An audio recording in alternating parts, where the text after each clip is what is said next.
Bonjour, j'espère que vous allez bien. Aujourd'hui, on va parler des alocasias.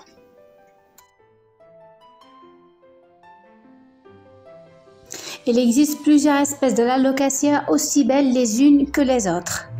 C'est une plante qui nous vient des forêts tropicales d'Asie. C'est une plante qui est caractérisée par ses grandes feuilles qui lui ont valu le nom de l'oreille de l'éléphant. Comme toute plante tropicale, elle a besoin de beaucoup de lumière et pas de soleil direct. C'est une plante tropicale, donc elle a besoin des conditions suivantes. Beaucoup de lumière et pas de soleil direct. Elle a besoin de chaleur, pas moins de 15 degrés. Et la température idéale, c'est entre 18 et 25. Elle a besoin d'un terreau léger et riche et surtout qu'il reste humide en période de mai à septembre et qu'on va attendre qu'il soit sec entre deux arrosages en période hivernale. Le rempotage se fait en période de mois de mai au mois de mars. C'est une plante qui a besoin d'engrais et donc il faudrait utiliser l'engrais à partir du mois de mars jusqu'au mois de septembre. Ça, si vous voulez utiliser de l'engrais de commerce. Si vous allez utiliser un engrais fait maison, vous pouvez l'utiliser toute l'année. Les maladies, il peut être attaqué par la chenille farineuse ou l'araignée rouge. Comme j'ai déjà expliqué, le rempotage se fait en période de mois de mai au mois de mars.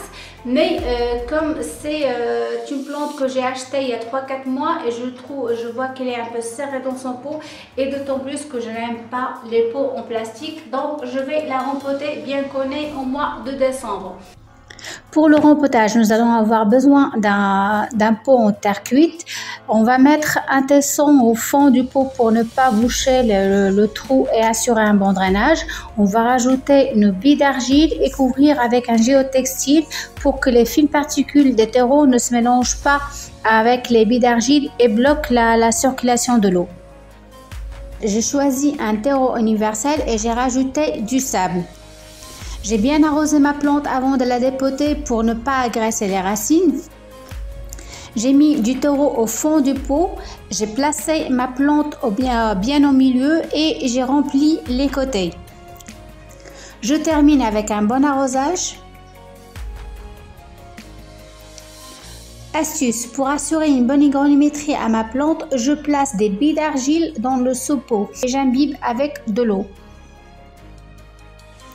Ma plante est maintenant prête, je la place dans un endroit lumineux sans le soleil direct et je viens nettoyer les feuilles, c'est vraiment très important. Voilà, c'est tout pour cette plante, j'espère que vous avez aimé, si c'est le cas, n'hésitez pas à la liker, la partager et aussi à vous abonner à la chaîne.